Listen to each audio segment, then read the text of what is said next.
Good morning YouTube et bienvenue à ce nouveau numéro d'Actu. Pour bien commencer, un petit jeu pour trouver le sujet du jour.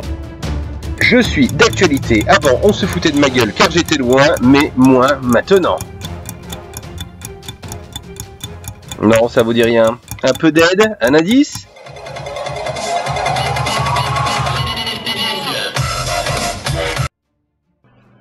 Non, toujours pas? Bon. Un autre indice, la France n'est pas touchée par cette merde. Ah, si, on me fait signe en fait que si, oui, on est touché par cette merde. Si je vous dis, c'est pas une bière.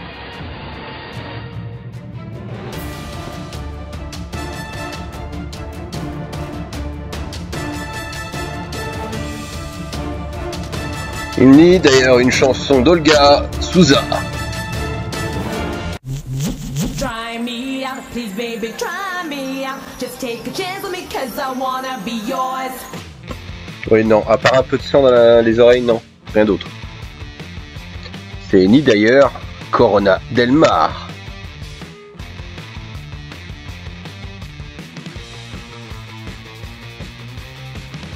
Bon, vous avez trouvé, on va parler du coronavirus ou SARS, le syndrome respiratoire aigu sévère. L'OMS, l'Organisation mondiale de la santé, a déclaré urgence de santé de portée mondiale. Bon, après un mois de réflexion, franchement, ils ne sont pas foulés, ça touche le monde, donc ouais, bon raisonnement les gars. Donc tout a débuté à Wuhan, en Chine, charmant petit village, enfin, village à l'échelle chinoise, car on se tape un petit peu dans une ville qui a 11 millions d'habitants. Pour rappel, Paname, c'est 2,2 millions d'habitants. Nous sommes dans le marché spécialisé dans les fruits et légumes et les animaux, oui.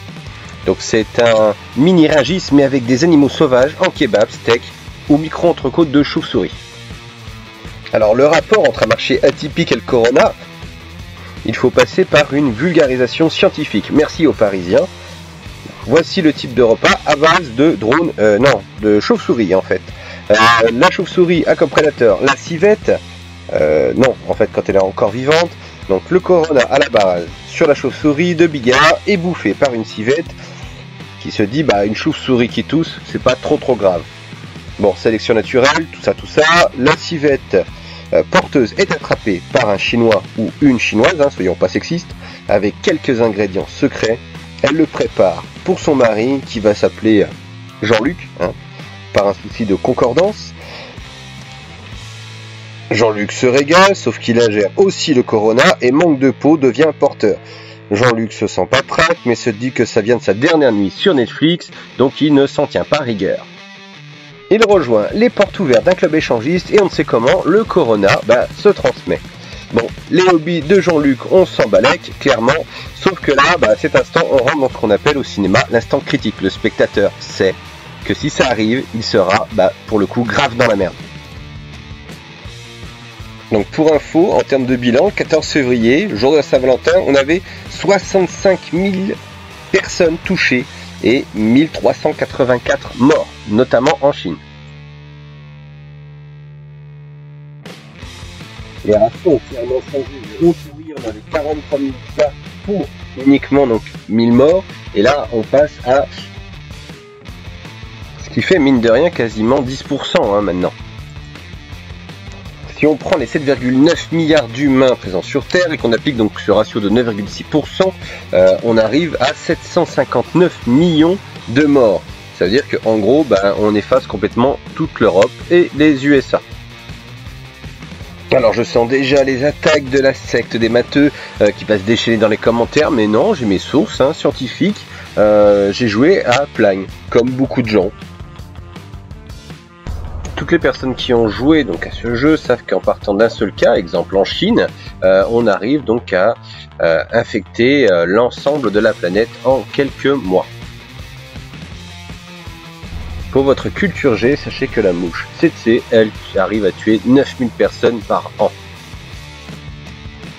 Et les maladies infectieuses, elles sont plutôt aux alentours de 17 millions, donc on est large.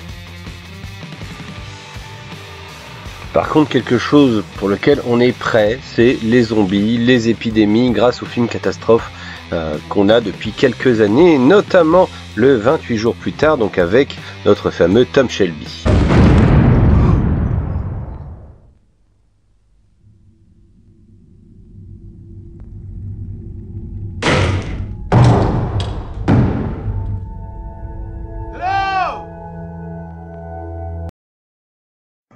ou encore plus ancien, Le Fléau.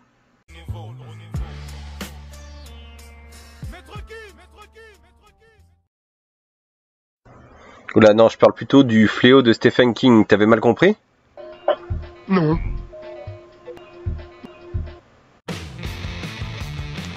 Bon, Le Fléau, tiré de l'adaptation du livre de Stephen King, si on zappe le côté de Jedi, Le Fléau traite d'une épidémie de grippe qui a été créée par un laboratoire.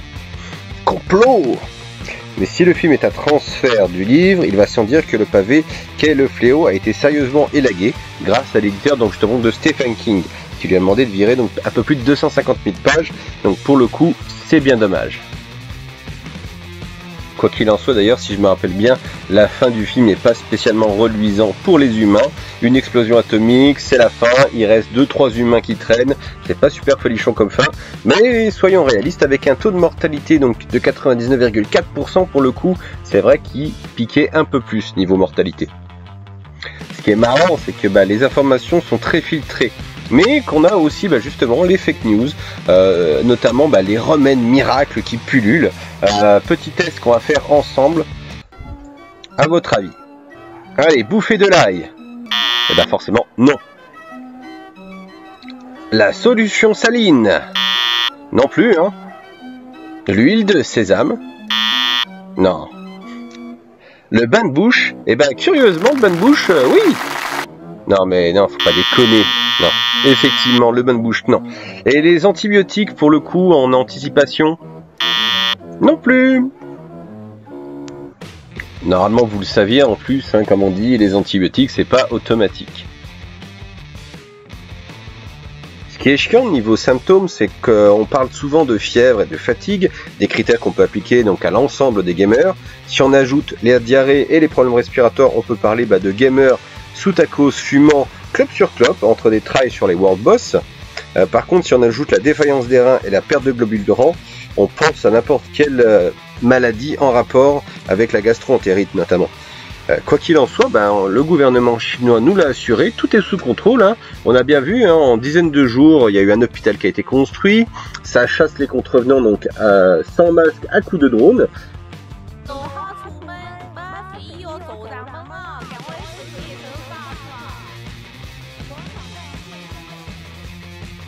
Mais le plus important, il a été calculé que le virus ne reste que 4-5 jours sur les paquets, donc pour le coup vous pouvez toujours commander sur Amazon Wish ou AliExpress comme avant, ça ne changera rien. D'ailleurs pendant qu'on y est au niveau des transmissions, la bouffe chinoise pour le coup ne permet pas de transmettre le virus, surtout si elle est cuite. De même pour la flotte, si vous buvez de l'eau en bouteille, pour le coup, vu les traitements qu'on a en Europe, il n'y a aucun risque. Les animaux, ceux qui ne sont pas cuits, pour le coup, ne transmettent pas directement. Et important, le sexe, non plus. Bon, après, si durant l'acte, il ou elle vous tousse dessus, on n'exclut pas que de faire se cracher dans la bouche par une personne qui est infectée n'entraîne pas une contamination. Faut quand même être réglo. Et sinon, petite astuce, si vous êtes chinois et que vous voulez avoir de l'espace, toussez.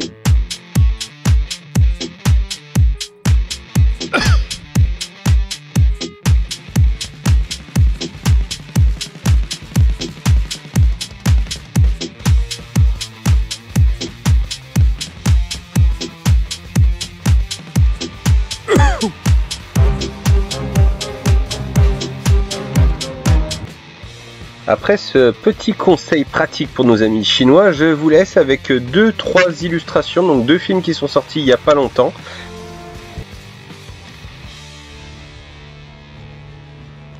Pandémie, un film chinois qui parle justement donc d'une grippe qui se développe malheureusement avec le traitement donc rapide des Chinois. Et Épidémie, donc un film de TVA.